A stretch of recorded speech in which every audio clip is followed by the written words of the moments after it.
Hello po! For today's video ay magluto naman po tayo ng ating ulam for today. Magluluto po tayo ng adobong kalabasa. Meron po ako ditong 4 na angko-cute na kalabasa. Ito po ay ating babalatan na po at magluluto na po tayo. Dahil na-prepare ko na po lahat ng sangkap na gagamitin natin sa pagluluto, kaya magigisa na po tayo. Buksan na po natin itong ating kalan at magpainit na po tayo ng pan. Kapag mainit na po itong ating pan, maglalagay na po tayo dito ng mantika. Kapag mainit naman po yung ating mantika, igigisa na po natin itong ating 3 hibla ng dinurog po natin na bawang. Kapag naamoy na po natin ang aroma ng bawang, isusunod na po natin igigisa ito pong 1 pirasong sibuyas na hiniwa naman po. Haluin natin or mix po natin para po maiwasan pong masunog. Kapag malambot naman po itong sibuyas, isusunod na po natin igisa ay itong 1/4 kilo na pork na hiniwa na rin po. After po nating mailagay po dito sa pan, ito po ay hahaluin natin para po maiwasan pong masunog. At imimix po natin ito hanggang sa mag light brown na po itong ating karne. Kapag nag-light brown na po itong ating karne, maglalagay na po tayo dito ng 2 tablespoon na soy sauce. Mix po natin para po mag-combine na po yung ating soy sauce dito po sa ating karne.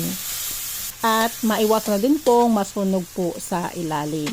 After po nating ma-mix, maglalagay na din po tayo dito ng 1 tablespoon na oyster sauce. Para lalong masarap at malasa ang ating linuluto. After pong mailagay po natin ang oyster sauce, ito po ay haluin po ulit natin para po mag-combine na po dito sa ating karne. Maglalagay na din po tayo dito ng 1/2 teaspoon na durog na paminta. After po nating malagyan ng paminta, ito po ay haluin po ulit natin para mag-combine na po dito sa ating karne.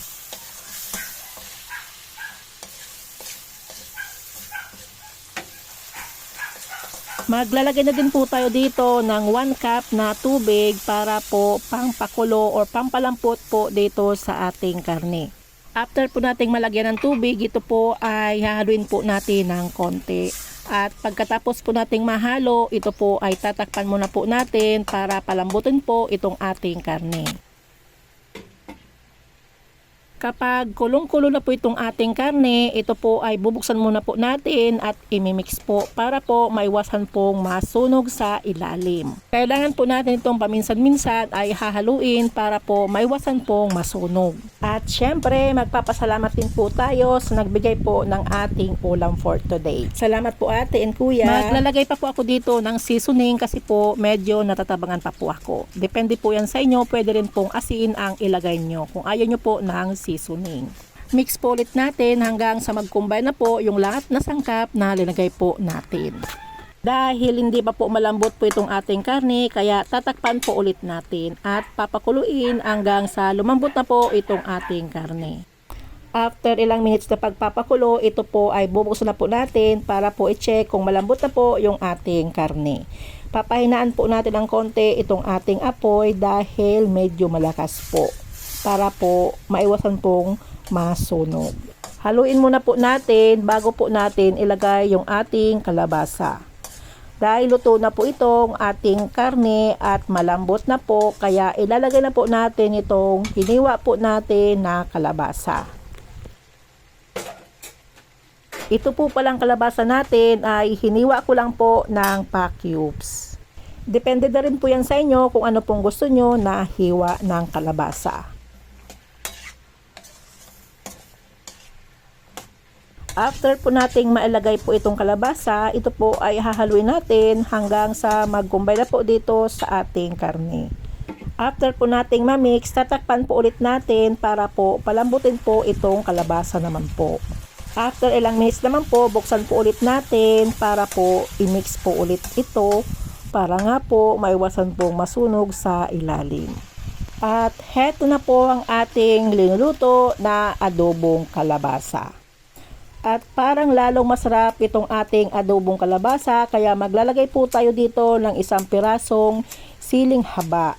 Pwede din po kayo maglagay ng labuyo. Kung anong gusto nyo pong sili, pwede pong ilagay po dito. After po nating mailagay po itong siling haba, ito po ay imimix na po natin para po mag-combine na po dito sa ating linuluto.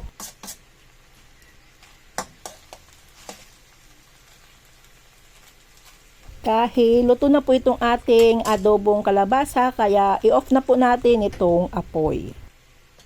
Dahil luto na po itong ating adobong kalabasa, kaya isasalin na po natin ito sa isang lalagyan. Kaya mag-ready na po kayo ng kanin at kakain na po tayo.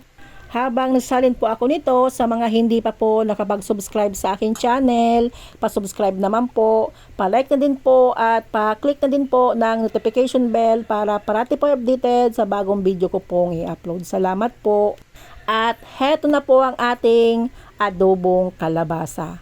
Thank you for watching. Don't forget to like, share, and subscribe. Tinderang Kusinera. Bye-bye. God bless us all.